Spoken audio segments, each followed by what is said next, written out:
students, this presentation is about the first chapter of organic chemistry, that is some basic principles and techniques for class 11th. I have named it part 1 because I am going to discuss about the IUPAC nomenclature using the rules of IUPAC for hydrocarbons. The upcoming presentations will have the IUPAC nomenclature examples and explanation when the functional groups are involved.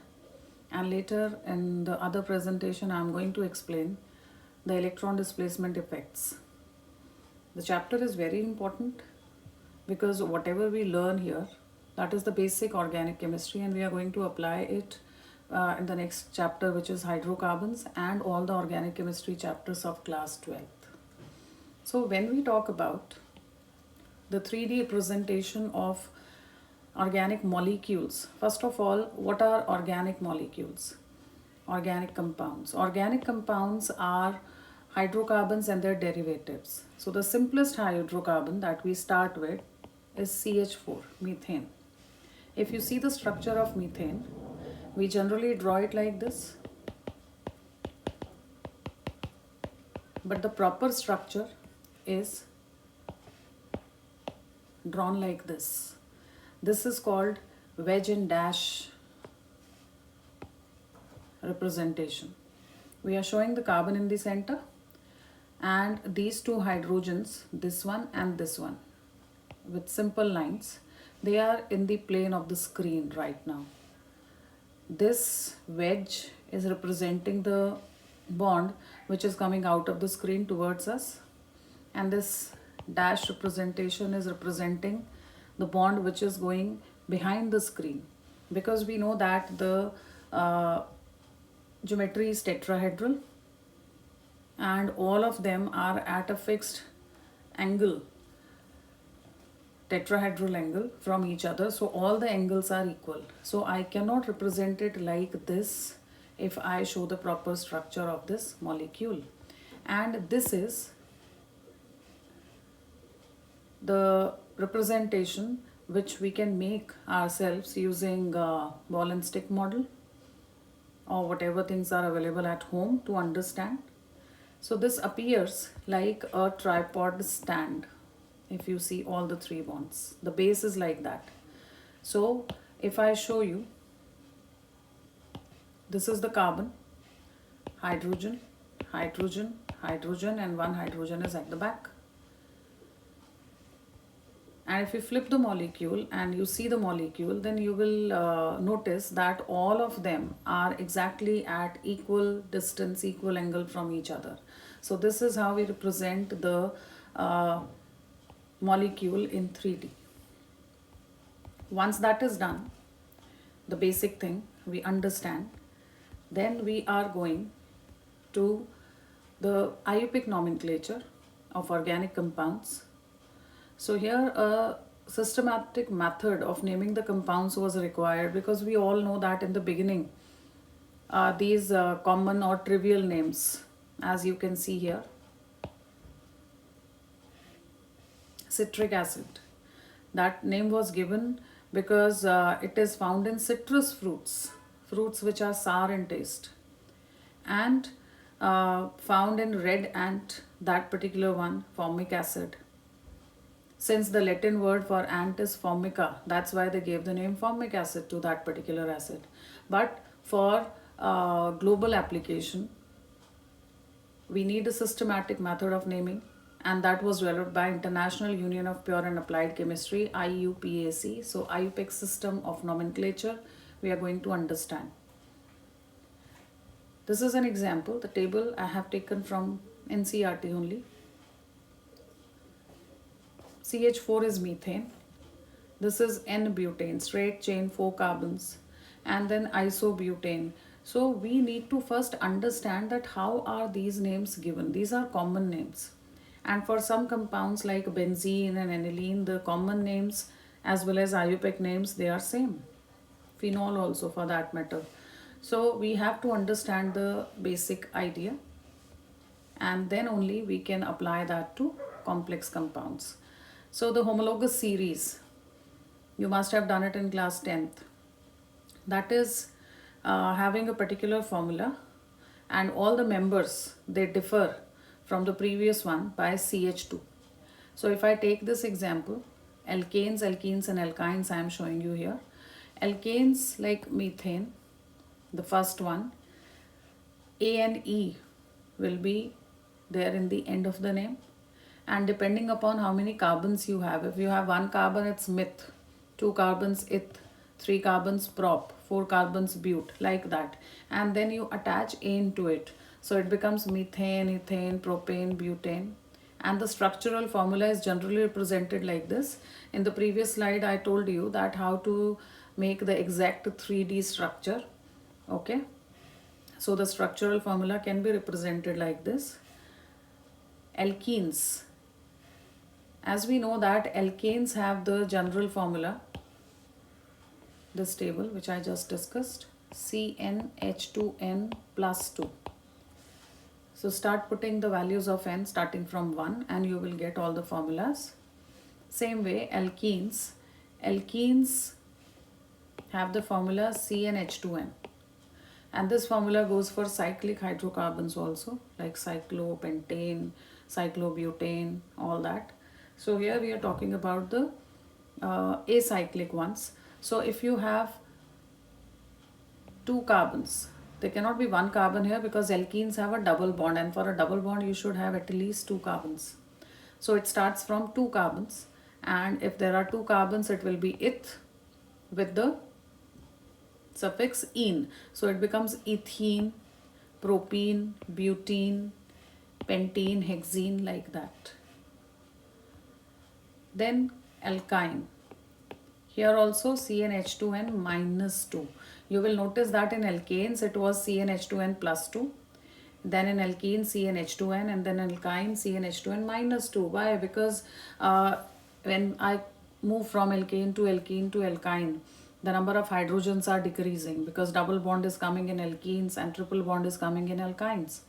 So that's why we are writing 2n and 2n minus 2. So in case of alkyne, again it will start from two carbons at least for a triple bond. So alkyne triple bond, that's why we are saying ethyne, YNE. Three carbons propyne, four carbons butyne. Then in butyne, why is it written one butyne? Because there you have two options possible. What are those two options? You can have this C triple bond C, C, C, and then I'll complete all the bonds. I mean to say each carbon makes four bonds, so I will put hydrogens to complete. This already has four bonds, this has only two, so I'll put CH2, I'll put CH3. This is the compound. This is butyne, four carbons and alkyne, and I can show butyne like this also. So there are two possibilities. So this is but1-ine. Before and after the number you have to put a dash. And this is but2-ine. These are isomers of each other, but by the IUPAC nomenclature we can definitely distinguish that which isomer is but1-ine and which is but2-ine. And here the basic structure. What happens whenever we have to give name to any particular organic compound? I'll take up more examples of this type later. This is just to give you an idea that the backbone of the compound, the parent chain, is the carbon chain. So first of all you have to search for the longest carbon chain, and then you have to see that to that longest carbon chain how many different atoms or groups which are simple alkyl groups or maybe functional groups are attached, and then you start numbering them. So in this particular presentation I am going to discuss only the hydrocarbon part. Functional group part will come later. Okay, so this is the first example for you. In this example, first of all we are going to find out the longest carbon chain. So the longest carbon chain is 3 carbons. You go this way or this way. 3 carbons only, you take any one of them. So the structure is basically having 3 carbons in the longest chain. All are having single bond, so it is clearly a substituted alkane. On the second carbon, suppose if I take this chain, on the second carbon you have CH3, which is methyl. A simple structure would be C3 carbons and then CH3 here. If I do not write the expanded form, this is the structure. So this is 2-methyl propane, because on the second carbon you start numbering from any side, it is the second carbon on which you have methyl attached. So this is 2-methyl propane. Now come to the next one. Again 4 carbons chain is the longest one. And then on the second carbon again I can see a methyl. So I hope you can try it yourself. Okay, so the name should be 2-methyl, and how many are there in the longest chain? 4 carbons, so it is butane. This has 5 carbons and there is no branching, all are hydrogens, so this is simply N-pentane. This one, 3 carbons in the longest chain, and you have 1 methyl here and 1 methyl here. So if the same functional, attachment, same substituent is present twice on the same carbon, still I have to write the number twice. I'll write 2,2-dimethyl propane. So basically what I did, I just identified the longest carbon chain, and then I saw how many functional groups are attached there, and then on the basis of that we have simply named the compound following the rules of IUPAC. Okay. Now if there is a branched chain, you have already seen 2 examples where methyl groups were there, but if there are more branches, let us see more examples. What is an alkyl group first of all? I just talked about methyl. I said if alkyl is attached, if you remove a hydrogen from an alkane, it becomes alkyl. So CH3 is methyl. It has been derived from methane by removal of a hydrogen. This is ethyl, this is propyl, this is butyl, this is decyl from decane. Just remove one hydrogen so that the carbon has one bond free, which it can make with anything. So that anything here would be the longest carbon chain. Let us see the first example. A part. So you have 1, 2, 3, 4 carbons in the longest chain, and here in the B part you have 1, 2, 3, 4, 5 this way. Okay, I'm doing the first step. I'm trying to find out the longest carbon chain, and if I take this carbon chain, then it will be 1, 2, 3, 4, 5, 6. So it is very clear that I'm going to take the green one, because that is giving me the longest carbon chain. Okay, so when we do that and try to name the compound, these are 2 different compounds. So simple rule I'm going to apply. This is clearly 2-methyl butane, and the B part I have to see from where I will start counting. Another rule. The rule says that once you have spotted the longest carbon chain, then see the substituents. I can see one substituent here and one substituent here, and the carbon is number of carbons in the main chain are 6, so it is clearly hexane. In hexane there are 2 methyl groups. So how do I number? If I number from here 1, 2, 3, 4, 5, 6, then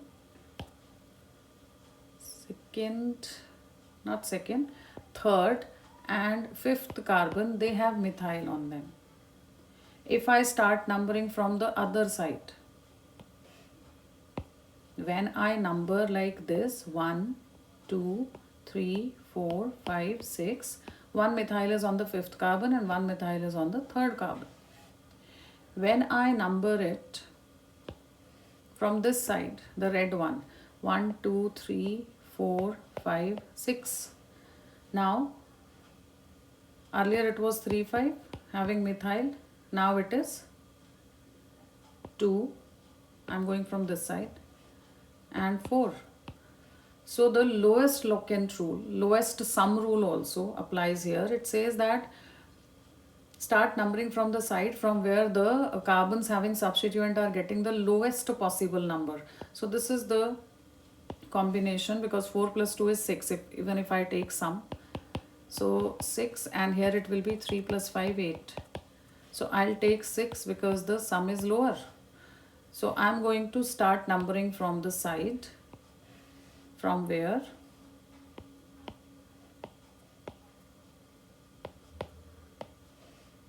the substituent bearing carbons are getting the lowest possible number. So it becomes 2, 4, dimethyl. The same word continues, it will not break. Okay, hexane will be attached to the L of dimethyl. So this is how you write the name. Then you have some very important attachments here, alkyl groups only, but the terms like prefixes like iso, neo, secondary, tertiary may be confusing at times. Wherever iso is used, that means 2 methyl groups are attached to same carbon. There are 3 carbons in total, so I am calling it isopropyl. And same way here, you can see 2 methyls are attached to same carbon, and from here it's going to attach to the chain. So here also I have 4 carbons in total in the alkyl part. All these are alkyl groups, attachments only. So it is isobutyl. The term neo, where do we use the term neo? Neo means 3 methyl groups on the same carbon. Whatever is the size of the attachment, number of methyl groups, if they are 3 on the same carbon, exactly same carbon, we call it neo. And then you see how many total carbons are there. There are 5 in this attachment, so neopentyl is the name of the attachment. Let us understand secondary and tertiary now.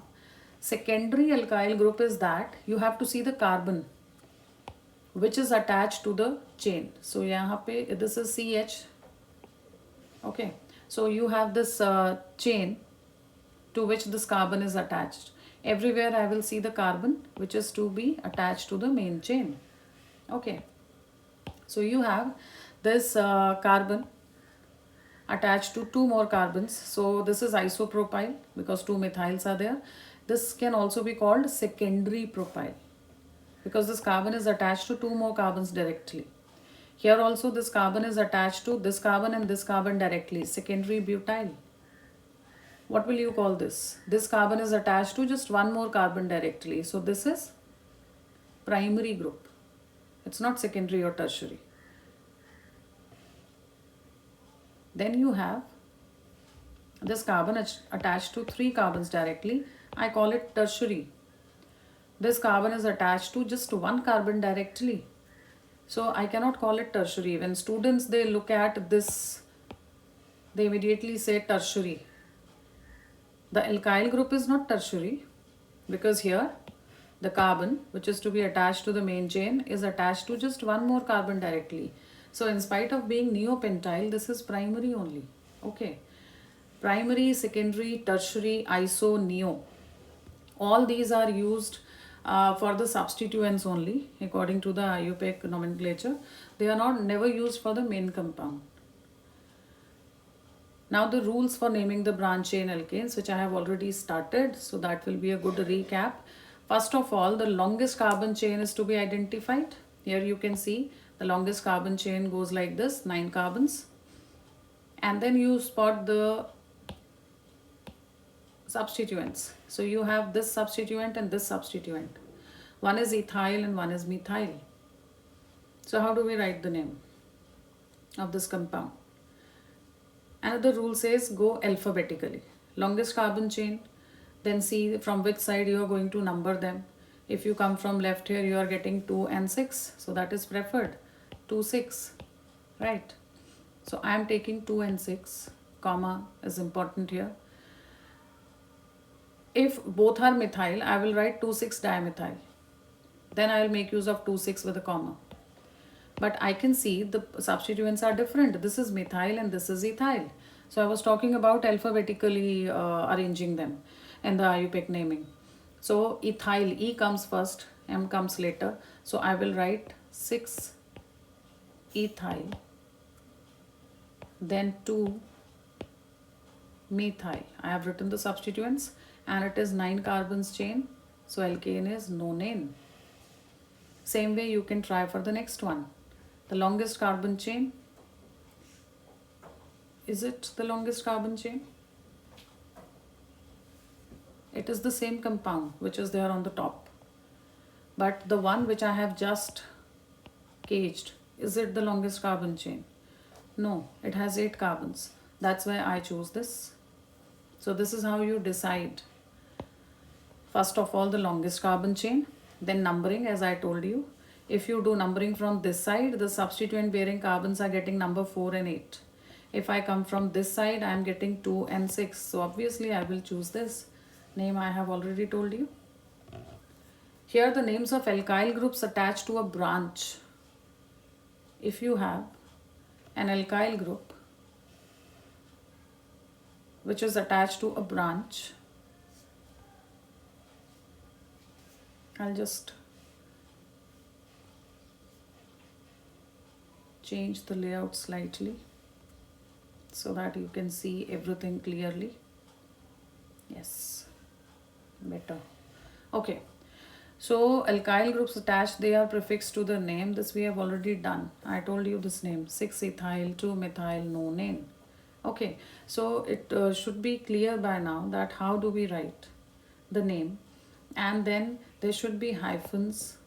If you are writing two numbers together like 2, 4 here, there should be a comma between them. And there is no break between methyl and nonane. So unless you have any number coming in between, it is a single word like here, trimethylpentane. Okay, so let us see these examples quickly. This is longest carbon chain, 2,4-dimethylpentane, simple. Here you have longest carbon chain, pentane, 5 carbons, 1, 2, 3. So it becomes 2, 2, 4. I will not number from this side. Then it becomes 2, 4, 4. Okay, 2 plus 4 plus 4. And here it is 2 plus 2 plus 4. So obviously this is preferred. This set of numbers is giving me the lowest sum. So I'll start numbering from the left side. When I do that, I'm getting the name 2, 2, 4. I'm not writing 2, 4 here. That is a common mistake. That 2 methyls are on the second carbon. So don't write 2 just once. Write it as many times as the substituents are coming. So it will be 2, 2, 4 trimethylpentane. I hope you're comfortable with the IUPAC naming now. And do as many examples as you can. Take NCERT first. Don't leave any example from NCERT. And then there is no dearth of books and resources available online also, where from where you can practice. But NCERT first. So here, longest carbon chain goes like this. This is heptane. And you have 1-methyl, 2-methyl and an ethyl. So E comes first. I'll write 3-ethyl, 4,4-dimethyl heptane. If two substituents are there,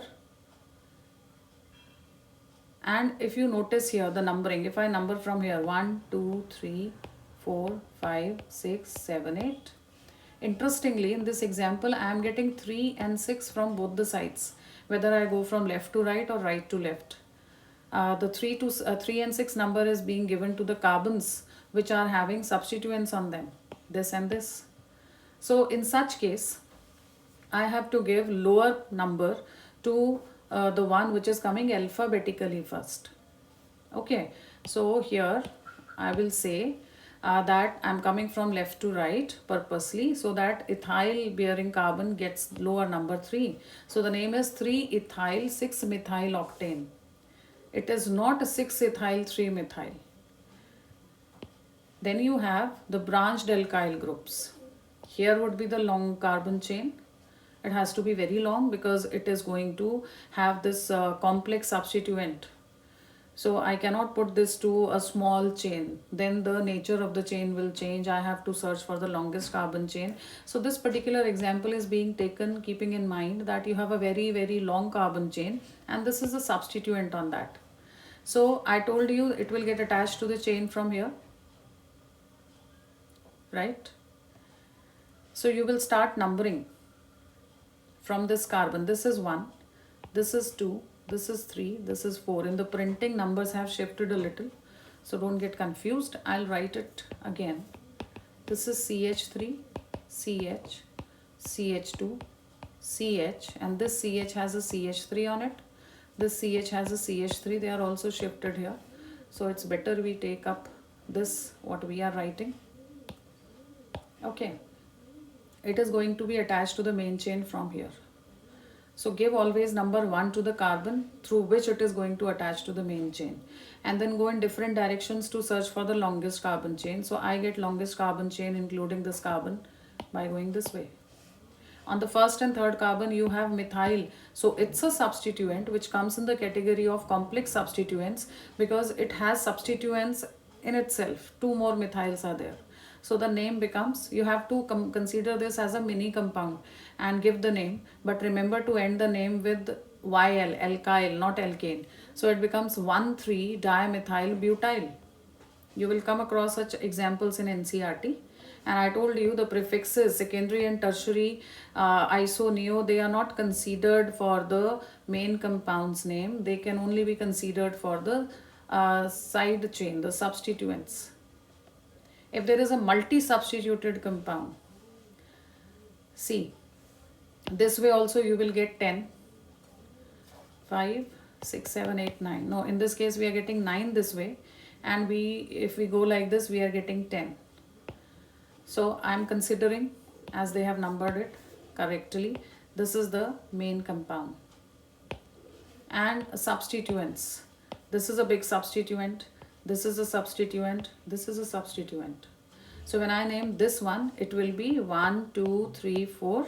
The substituent is 2-ethyl butyl. This is on the 5th carbon. And on the 3rd carbon, you have 2 methyl groups. So accordingly, you try to write the name. Okay. Alphabetical order you have to follow. But in dimethyl, a D of di is not to be considered for alphabetical order. It is M of methyl. Remember that. If it is secondary butyl, S of secondary is not to be considered. B of butyl is to be considered when you are deciding the alphabetical order. So this is decane, the main compound, and it has 2 methyls on 3rd carbon, 3,3-dimethyl, and this complex substituent, that is 2-ethyl butyl on the 5th carbon. And then you write the name. So 3,3-dimethyl come first, or 5 with the complex substituent will come first. In methyl it is M, and here I am starting as 2-ethyl. So this will come first. So you have to write 5 and then dash, and in the bracket you put the name of this complex substituent. Then 3,3-dimethyl decane. This is how you write the name. Yes. So the name is here in front of you. See carefully. The name is 5 dash, in the bracket you have 2-ethyl butyl, 3,3-dimethyl decane. Okay. And the lower one which is given here, that you don't have to write. So you figure out that what is the mistake in that. Here you have 10 carbons like this.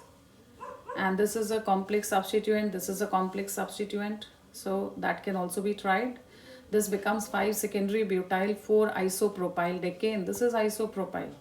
This has CH attached to 2 CH3s. And here it is attached to the chain. So this becomes isopropyl. And here this is secondary butyl. Or you can call it 1, 2, 3, 1-methyl propyl. Anyhow you can write. But be careful about the alphabetical order. Next is 9 carbons and with a complex substituent which is having 2 methyls in this substituent. So the substituent is on the 5th carbon. 5, then dash. In the bracket you will write the name of the complex substituents, 2,2-dimethyl propyl, and then no name. Cyclic compounds. Cyclic compounds, I have kept just 2-3 examples here, and I told you the common naming, the formula goes like CnH2n, exactly like alkenes. So here it is having 5 carbons. You know the bond line structure, all the turns and extremes, they are carbons. So it is a cyclic structure, all single bonds and 5 carbons. So this is cyclopentane, simple. When the substituents come, then you go clockwise or anti-clockwise, keeping in mind the alphabetical order. So here it is 1, 2, 3 propyl, here it is methyl. So M will come first. So alphabetically 1 methyl 3 propyl cyclohexane. Here also you have CH3, CH3 and ethyl. So ethyl will come first when I write. But then why the number 3 is given to ethyl? Because here you have to consider more branched carbon gets lower number. So this carbon has 2 branches, 2 methyls. Because if I give number 3 here, if I give number 3 to this, it becomes 3,3-dimethyl. Again the violation of lowest sum rule. So this is the correct name. Alphabetically, even if the carbon having ethyl is getting a higher number, I'll write it first alphabetically with the same number, 3-ethyl 1,1-dimethyl cyclohexane. So in this presentation, I have tried to cover basic rules of IUPAC, and in the upcoming presentation I am going to discuss that how to write the IUPAC nomenclature involving functional groups. Thank you.